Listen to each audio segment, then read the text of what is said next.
Cash Flow Diary Podcast, episode 18. Congratulations, you showed up. Give yourself a high five in celebration of your success. Welcome to the Cash Flow Diary, where new and experienced investors come to take confident action towards their goals. Your host is a family man, a real estate entrepreneur, investor, coach, and instructor. As a master facilitator of Robert Kiyosaki's Cash Flow 101 game, he's inspired many to begin their journey into creating cash flow for themselves and their family. And now, here he is to offer you the tools required to earn the income desired. Your cash flow coach, Jay Massey. Well, hello there. Congratulations for making it yet to another episode of the Cash Flow Diary Podcast. Glad that you are indeed here. For those of you joining us for the first time, make sure you go over to the initial episode, pilot episode number 1, to understand the format and background of the show. And if you didn't know already, let me remind you, we have a free wholesaling course. Wholesaling is simply a way to acquire real estate, buy it, and sell it using none of your own money or credit. I'm going to show you how. Go over to learninvestingnow.com. Place your email in the box. You're going to get the ebook and manual immediately, and then we're going to send you links to the webinars over time. You're going to get the links to the webinars where I literally spend about 3 hours of training with you for free for you to learn how to become a bigger, better, badder wholesaler. So make sure that you go over to learninvestingnow.com, place your email in the box, and get started today. Lastly, and I've got a request for you. I'm hoping that something that you've heard, you've enjoyed. I don't know, and that's what I'm looking to find out. Here's how I'd like you to respond if you could. Go over to iTunes, leave a positive comment about the show. It would help us reach more people that are like you, who are looking for the information that we are indeed providing. And if you like it, it would help us continue to reach those people who are also looking to build a big stream of cash just like yourself. Okay, so on today's episode, what we're going to talk about first and foremost is how to find leads with little or no money. For those of you that have listened to the first episode, you understand that I started real estate investing with, well, no money. Also, no place to stay. We were technically squatting a bank-owned property, homeless, and I started out as a wholesaler. One of the things that you must do regardless of your investing strategy is find leads. And that's what we're going to talk about today. I'm going to show you 4 particular techniques that I appreciate, still use them today, and they require very, very little money relative to the amount of results that they're capable of generating. Before we get there, though, however, what we're going to do is we're going to have our cash flow quote, and it comes to us from a very familiar source for many of us. It says, "If you share a good idea long enough, it will eventually fall on good people." That comes to us from Mr. Jim Rohn, Emmanuel James Jim Rohn, born September 17th, 1930, died December 5th, 2009, an American entrepreneur, author, and motivational speaker. Many of you are already familiar with him. If you're not, get familiar with him. Definitely go look up one of his audio series. I believe it was called Cultivating an Unshakable Character. It was definitely something that made a difference for myself, and I know it'll make a difference for you. Anyway, one of the things that we do get from time to time is that many of you, you find us on Facebook, you send in a question or an email, and I got one. So I want to go ahead and, before we get into our main topic today, I'd like to answer it. So here it is. It says, "Jay, I have a question. I made 3 offers on a property, and the rep that I'm talking to asked what a master lease was, which was one of my offers. Can you explain it to me better so I can explain it to him? Also, is a triple net lease the same thing?" I was listening to Creative Acquisitions, which is how I created my offer. Now, first and foremost, I want to say, listeners, thank you for sending information in because you had a question, and we'll do our best to answer it. If you find yourself that you've got a question, make sure you email it in to questions@cashflowdiary.com, or you can go over to the website, cashflowdiary.com, click on the send voicemail link, and then just speak your question, and we'll get the message and be able to go ahead and get it answered for you. So back to your question. First of all, congratulations because you made offers on a property. I love that. I always love people out there taking action, no matter what type of action it is. So, and I also find this all interesting, and I hope you did too. For those of you listening, he wrote the offer, and the person he wrote the offer to, I'm assuming, is a real estate agent, and one of the things he wrote was an offer for a master lease. A master lease is, in my opinion, a very simple strategy that you can use to control a building without taking ownership. So that's the key thing here, is that you're going to use a contract that has the ability to control the use of a building without actually owning the building. So say you have a 5, 10, 15 unit 15 unit apartment building, and or it could work very well in a commercial space as well. You could lease all of the spaces from the owner at a discounted rate, of course, and what the owner receives is at least a guaranteed amount of rent. He or she knows that, this much rent's going to come in. Your job then is to turn around and sublease each of those spaces differently in a way to actually earn your profit. That's what a master lease is really, really good at. Now, when it comes to a triple net lease, that's going to be a slightly different, because in a triple net lease, what you are actually the landlord. And what you are doing is you are giving a lease to the tenant. However, the tenant is going to be responsible for many of the things that a traditional landlord would be responsible for inside of a normal lease. So when it comes to certain things like maintenance and taxes and insurance, all these things are going to be the responsibility of the tenant as opposed to the landlord inside of a triple net lease. So in a very interesting way, they're kind of the same thing, but not really. So in both cases, the leasee is the one that has the ability to control the building, or control the use of the building. But the difference is who owns the building. In this case, most of the time, what it comes down to is that if you're looking to purchase, you're probably wanting to use a master lease. Whereas if you're looking to sell your building, you probably want to use a triple net lease. So hopefully that helps. And again, about every 10 episodes or so, we just have you know, a episode that is nothing but your questions. So feel free to go over to the website, cashflowdiary.com, click on the send voicemail link and just speak your question. We will definitely get to it, or email us at questions@cashflowdiary.com.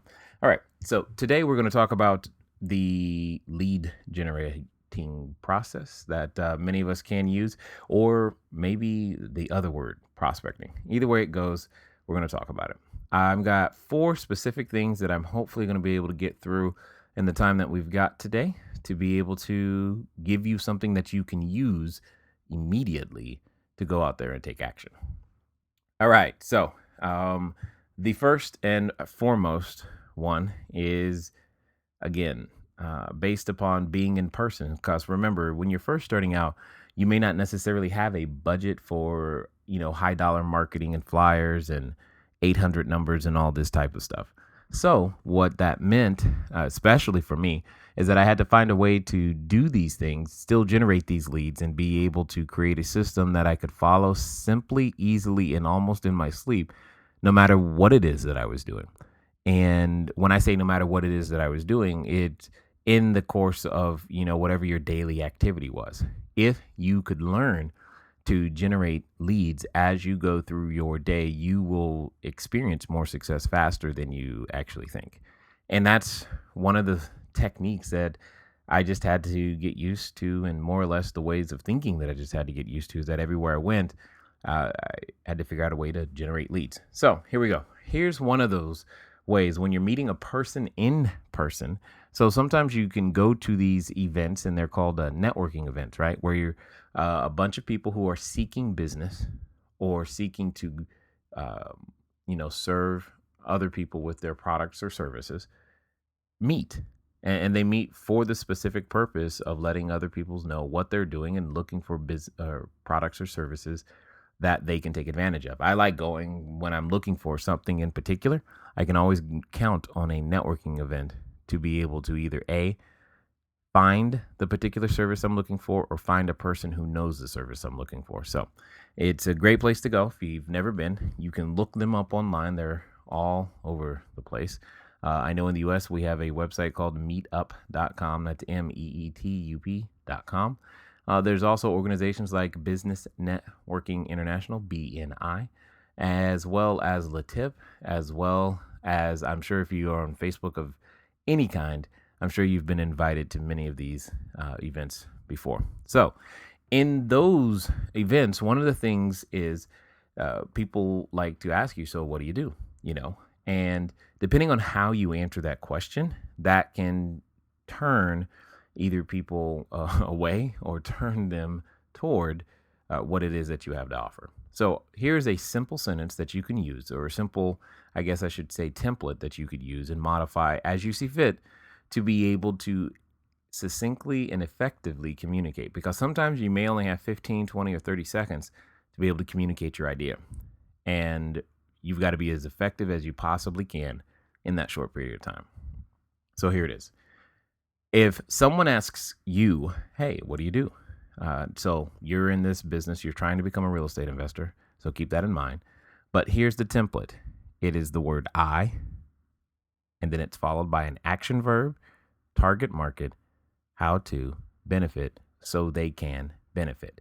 So the words action verb, target market, benefit, and benefit are in parentheses. Those you're going to interchange and change around depending on the situation. And let me give you an example. So one of the ones that actually works for my business. So if someone asks me, even today, what it is that I do, I could say the following. It says, I show people with a traditional retirement plan how to build a steady, consistent stream of income so they can relax about if they will ever be able to retire and have enough money for a long retirement. Very simple. So you'll see that it follows the action verb being show. People with a traditional retirement plan becomes the target market. And the first benefit is to build a steady, consistent stream of income. Then you see the word so they can. And then the next benefits happens to be relax about if they will ever be able to retire and have enough money for a long retirement. So if I happen to be talking to someone who is concerned about can I retire or will I run out of money, they're going to hear those benefits and want to know more. Now, that's just to get the process started. And when you can begin to say these phrases quickly, simply, easily, all the time, you'll be able to be in a position to, no matter where you are, make them up on the fly and use them to help people, know about your product or service or business really, really quickly. And what's cool about this is when you start stating certain benefits, people can remember the benefit. And when they run into someone who says something like, oh, I'm concerned about having enough money for retirement, that key phrase will and does trigger in their head going, oh, I just met a guy who was talking about that. Or I just met a gal who was talking about, how she can make sure that, you never run out of money. And they're going to want to know who that person is. So it's a very simple script. So you can use it. Here's the fun part. Sometimes you get asked, what do you do? While you're standing in line at the groceries, while you're at the gas station, while you're at the movies, when you met someone new for the first time, it doesn't matter. You can always use that particular script specifically face to face or even over the phone if someone did ask you the question, hey, what do you do? Well, now you know. Now, here's your homework. I want you to take that formula, the I, action, verb, target, market, how to benefit so they can benefit. And I want you to come up with like 15 or 20 different variations of that very script for your real estate business. So if you're going to be a wholesaler, there you go. If you're going to do fixing and flipping, there you go. If you're going to be a landlord, there you go. And you're looking to buy more property, you really want to do this. If you're looking to fill your property, there you go. You have a networking script that can help you begin to generate the leads that you're looking for. All right, here's another one. Oftentimes when we're in a conversation, specifically when we're talking only about business. So this is usually when you've piqued someone's interest. Now, Understand this. I come from a place where I want to get business happening quickly. It's one thing to have a sales cycle. It's another to know to how to shorten your sales cycle. So here's the typical scenario. You're in a conversation, and at some point you say something like the previous script I gave you above, and someone says, "Hey, can I get a business card from you?" And what you, or the, "Hey, do you have a card?" And what you've done before now has been said, "Sure, here." And you ask them for their name, their number, etc. You take down their name or number, or they hand you their card, and then that card finds its way to your back pocket or purse. And then it, for whatever reason, when you get home, that same card finds its way to the special spot on your desk, which the other 2,000 cards that have found their way to that special spot on your desk sit. And 5 months goes by and you never called anybody and nothing ever happened.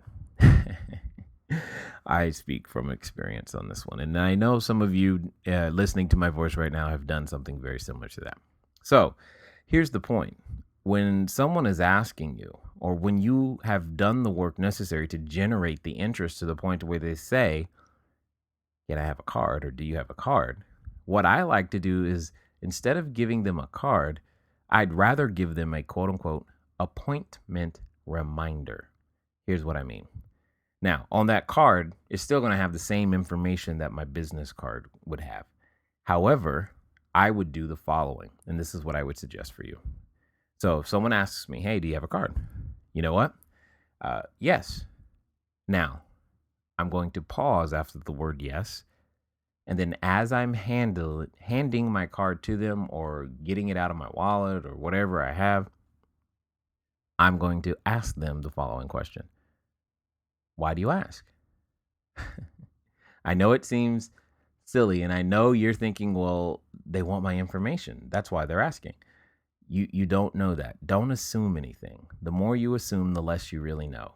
And you want to be in a position to know exactly why someone's asking for your card.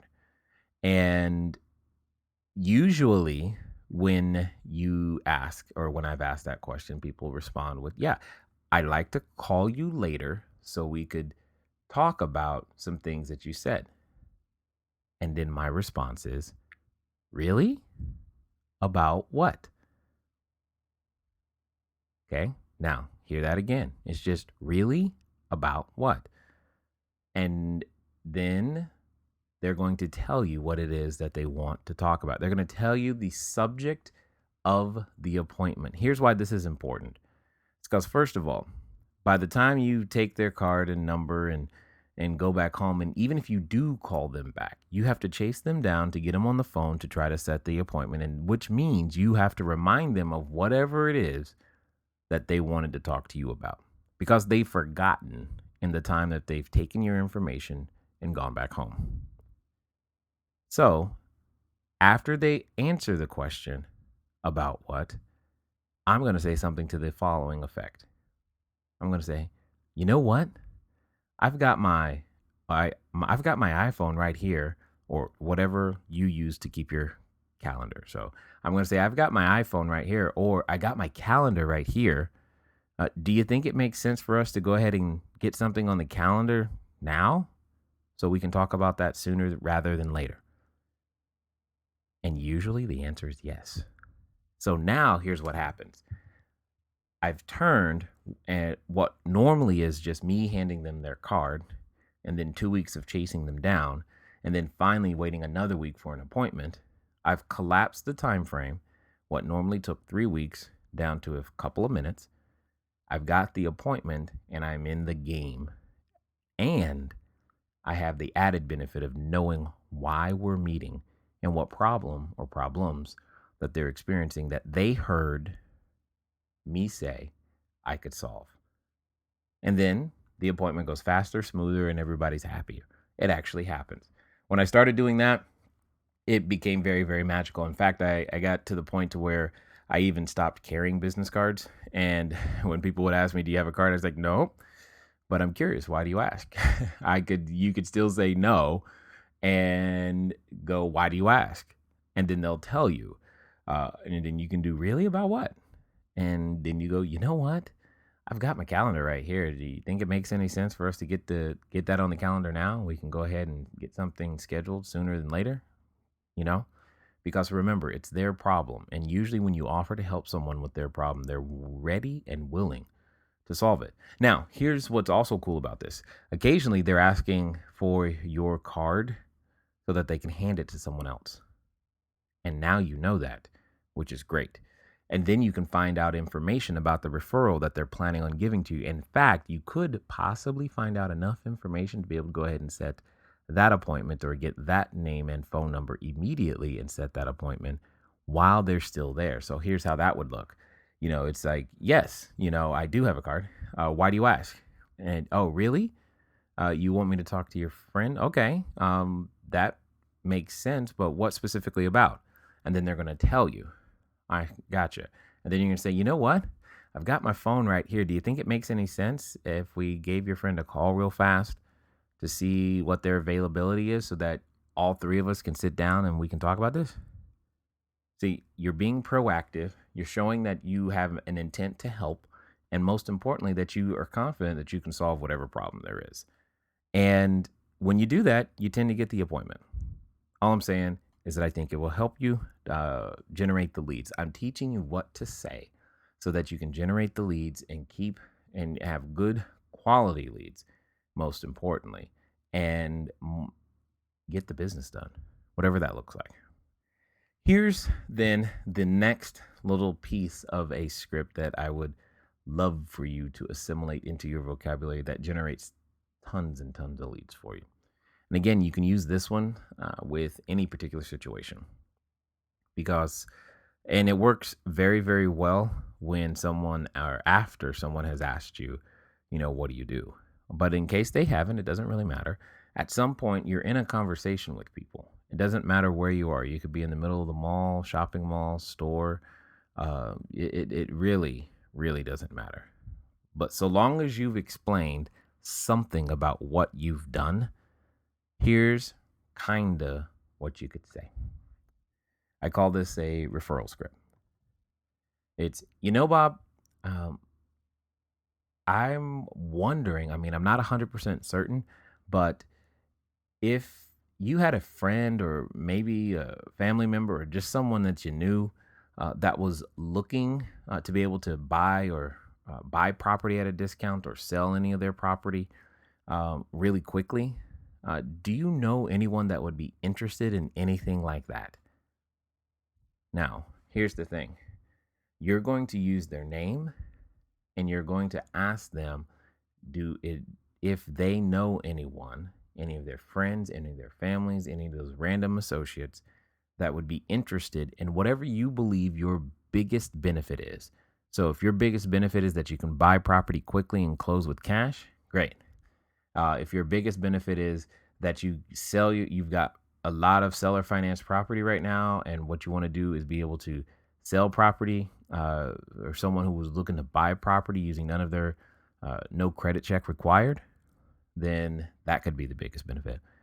And then you're just going to ask them, do you know anyone who would be interested in anything like that? And what's interesting about that is that it gives you two positive possibilities and one negative possibility. So obviously the positive possibility is, yeah, they do know someone.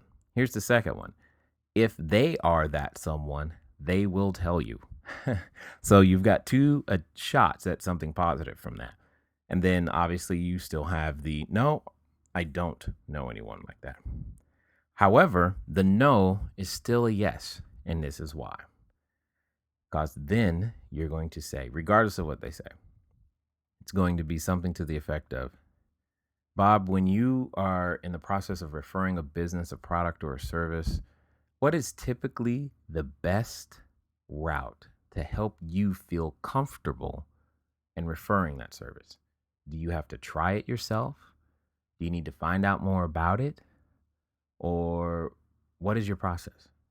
Now, typically in that case, they're going to say one of the two things. Yeah, I like to try it myself, or I need to find out more about it. Either one of those is positive, because if they got to try it yourself, that means you just made a sale of whatever it is that you're selling.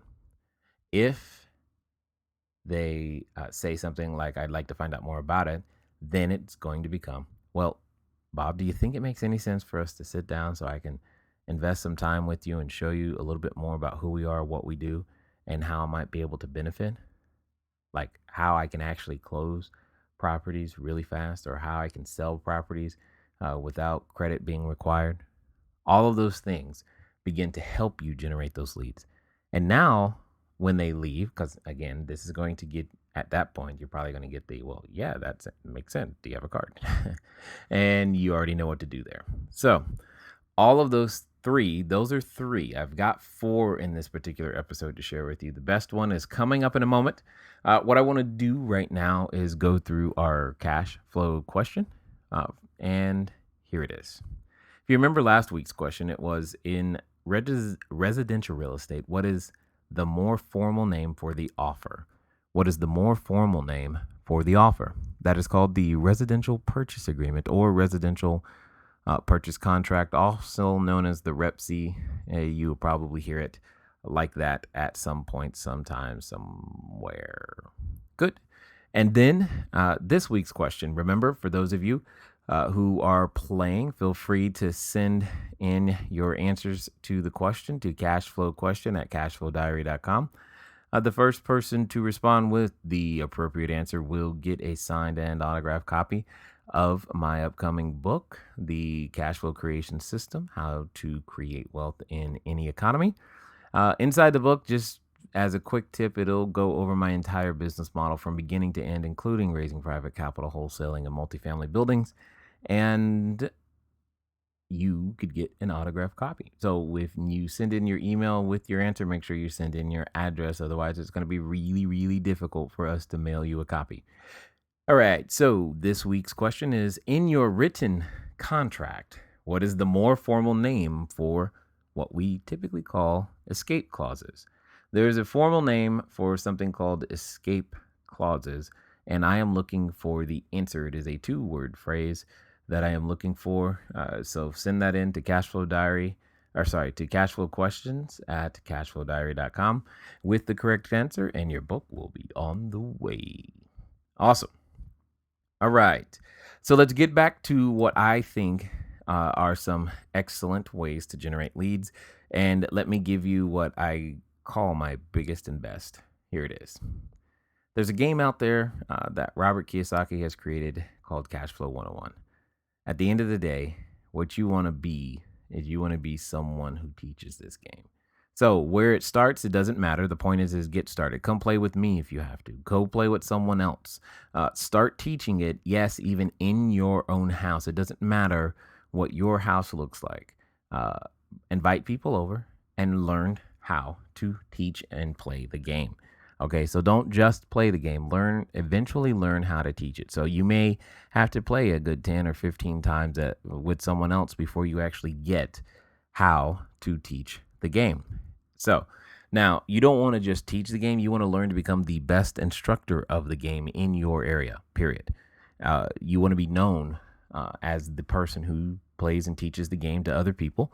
And therefore, you're the one who's educating the market. And you may have heard me say this before, but I say it again here.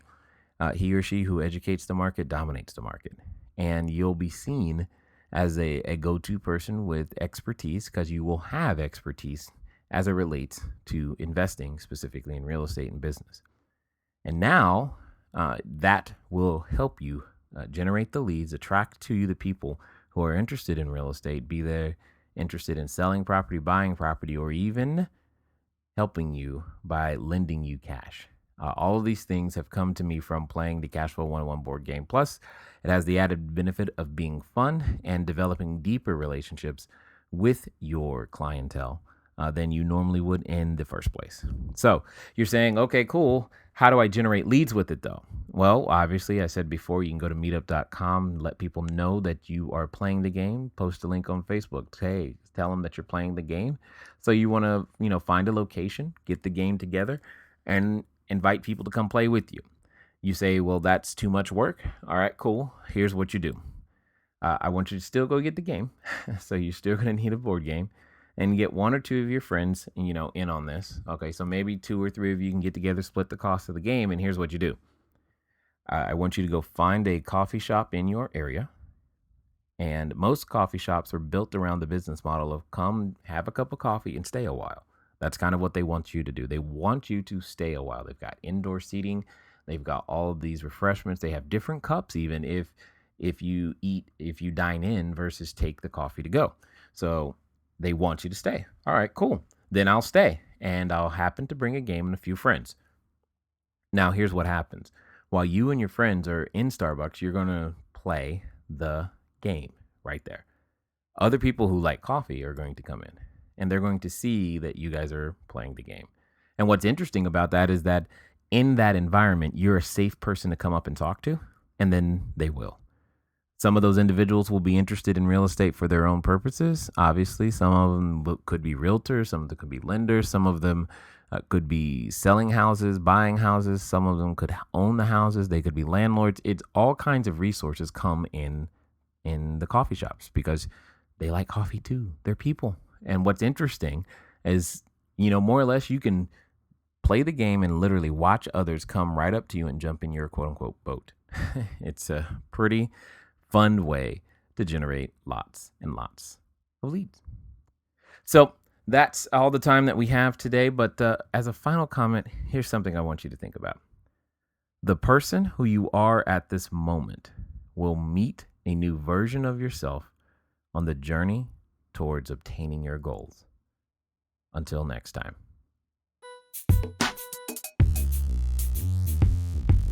Thank you for investing your time with Jay Massey and the Cash Flow Diary. When you have a moment, please visit iTunes and leave a positive comment about the show. And go now to our website, cashflowdiary.com, to take advantage of our free business building course, Cash Flow Foundation. Gain the knowledge, understanding, and skill that will teach you how to never need a job again. Until next time.